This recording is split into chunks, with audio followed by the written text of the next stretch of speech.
We are Alec, Brandon, Jimmy, and Joshua, and we investigate the skill of the punt from a total body approach.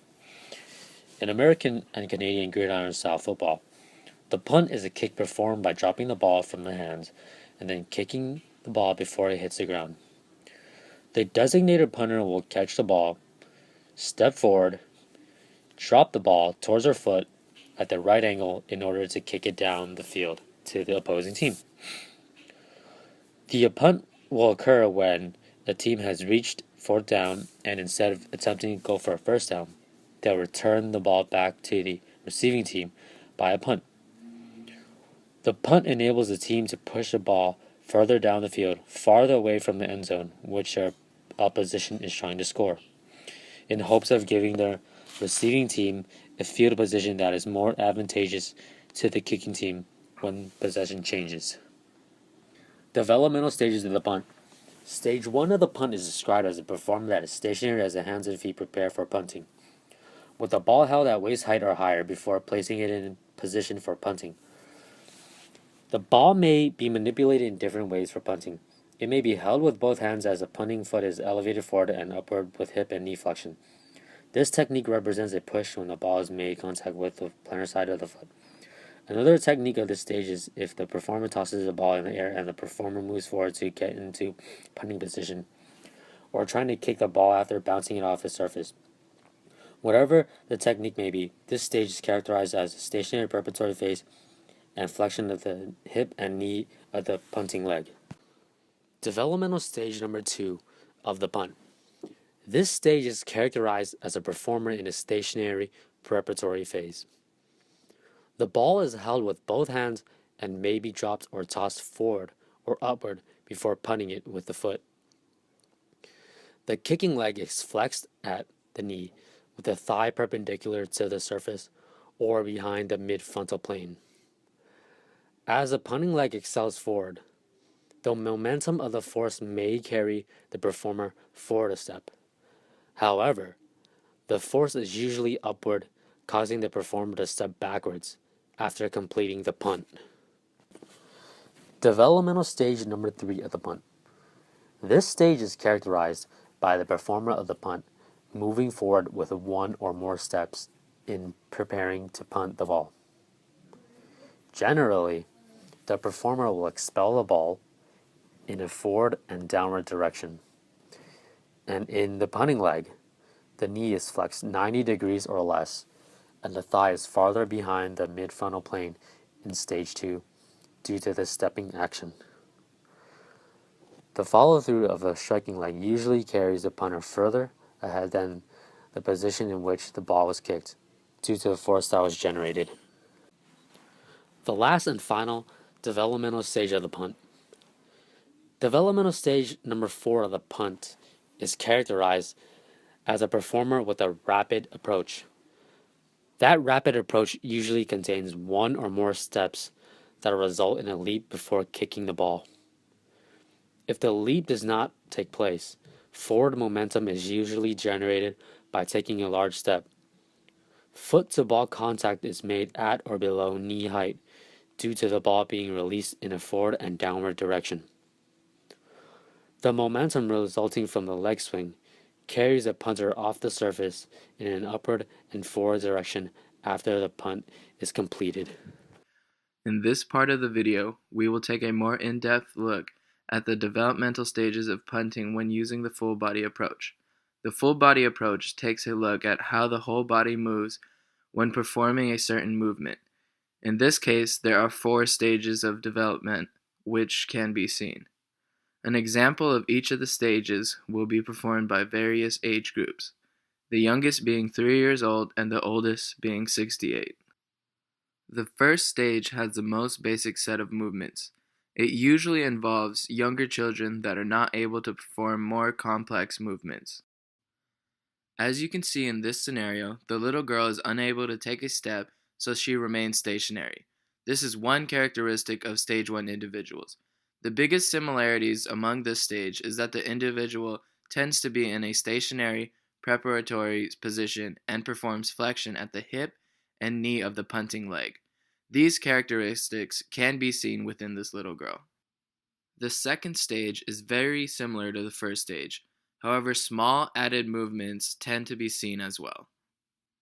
In this scenario, the little girl actually throws the ball into the air before punting it. The reason why this girl is in the second stage of development can be seen when she flexes her knee before punting the ball. She also takes a couple of steps before punting the ball as well.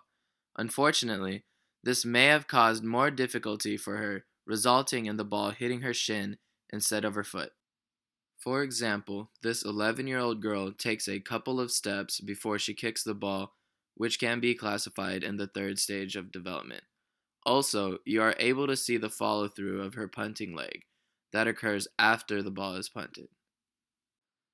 This can also be seen within this 68-year-old man. He takes a couple of steps before performing the punt, flexing his knee behind the body just before the kick.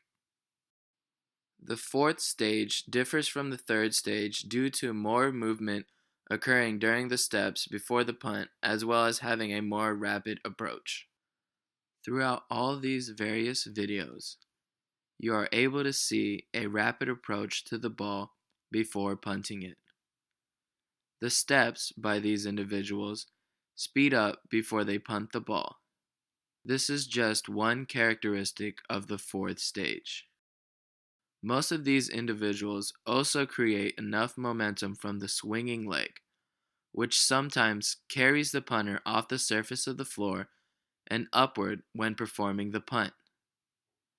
These characteristics can easily be seen in the fourth stage of development. Bernstein's ideas on coordination looks at degrees of freedom. Bernstein created two concepts that are called freezing and freeing degrees of freedom. He stated that the early stages of development tend to freeze their degrees of freedom to help simplify the task. In this video, it can be seen that this 5-year-old is unable to move fluidly when kicking the ball. Although she is an early learner, it seems to look like she is freeing her degrees of freedom, causing her to almost miss the ball completely. In this next video, it is easy to see that there is some release of degrees of freedom.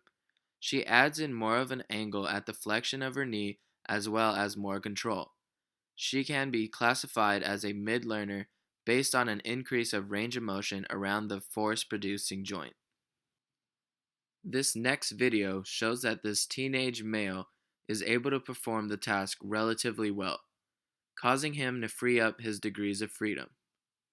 He can be classified as a later learner due to his maximal range of motion and efficiency when kicking the ball. This next individual also shows a mastery of the skill, classifying him as a later learner as well. Maximal range of motion can be seen as well as consistency, flexibility, and efficiency when kicking the ball. Finally, this last video shows an older individual that may be showing signs of regression. He seems to have moved back into a mid-learner due to less freeing of the degrees of freedom.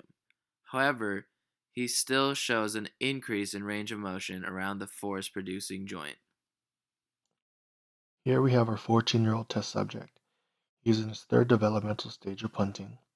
As you can see, the ball is released up and down. His follow-through, however, did not carry him forward ahead of the punt after contact.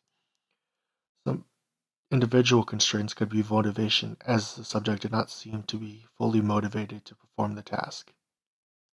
Here we have our 22-year-old subject, Josh. He is in his fourth developmental stage of punting. You can see his rapid multiple steps in preparation for the punt. He does not have a leap in his process, however. He comes into contact with a ball below knee level. He releases the ball in an up and down motion. Here is our 5-year-old subject. She is in her first developmental stage of punting. The ball is held with both hands at waist height, and then the ball is tossed up and the subject moves forward in order to get the body into punting position. Here we have our 21-year-old subject, Jimmy. He is in his third developmental stage of punting. Here we see a deliberate step in preparation for the punt. The ball is released up and down. However, in his follow-through, instead of moving forward towards the ball, the subject moves away from the ball. A possible individual constraint could be motivation, as the subject did not seem to be fully motivated to perform the task. Here we have our 22-year-old subject, Alec. He is in his 4th developmental stage of punting. As you can see, 2 steps to preparation for the punt. There is a large step prior to coming into contact with the ball, and contact with the ball is around knee level after the ball is released in a forward and downward motion. Momentum carries the subject upward and forward, but also to the side after the kick. Here we have our 4-year-old subject. She is in her 1st developmental stage of punting. She is stationary in preparation for the punt. The ball is held above waist level, and then the leg is raised in order to come into contact with the ball for the punt. Here we have our 21-year-old subject, Brandon. He is in his 4th developmental stage of punting. You can see a 2-step preparation that leads up to the punt. He comes in contact with the ball around knee level after the ball is released in a forward and downward motion. The momentum of the follow-through carries him forward and upward towards the ball. Here we have our 68-year-old subject. He is in his 3rd developmental stage of punting. He has a 2-step preparation for punting. The ball is dropped forward and downward prior to contact, while the knee is flexed and the thigh is further behind the midfrontal plane. The follow-through carries the subject forward after the punt. Here we have our 11-year-old subject. She is in her 3rd developmental stage of punting. She has 1 step prior to punting the ball. The ball is released forward and downward while the plant knee is flexed, and the momentum takes the subject forward. Madeline, of age 5, had trouble with the punting mechanism. Placing the ball in a position where the child could kick the ball was the most difficult task. She was unable to figure out how to let go of the ball in front of her and kick it. Initially, she would let go of the ball in front of her, but she relied on her reaction time to come into play when the ball began to fall. This timing was off, and she was not able to kick the ball in this manner. Instead, she modified the mechanism by tossing the ball up, giving her more time to react. Even after being able to kick, the child was unable to kick accurately. The ball was sometimes kicked with other parts of the leg, such as the shin, or kicked off the center of gravity, producing a poor trajectory. Altering ball placement would improve results from the child. And equipment to hold the ball would allow for a stationary ball position. This would provide a more accurate kick and let the child exert full force instead of focusing on accuracy. Because the child tosses the ball up, she must move her body at a position where she is able to make contact. According to Gentile's taxonomy, a ball holder would decrease the difficulty of the skill by removing body transport caused by the ball in motion, therefore simplifying the skill. This video explains the mechanics of a punt, why it's done, and how it's performed, while highlighting the developmental stages that exist within the skill. We now understand the developmental stages of punting and the visual features that highlight each stage. The book shows clear distinctions of each stage, but after analyzing participants, we now know that each individual shows differences in movement that can place them in several stages of development. Understanding this allows us to consider individual movements within populations in order to avoid generalization. We are then able to implement individual programs based on similar analysis of movement to improve motor development through manipulations and modifications of skills.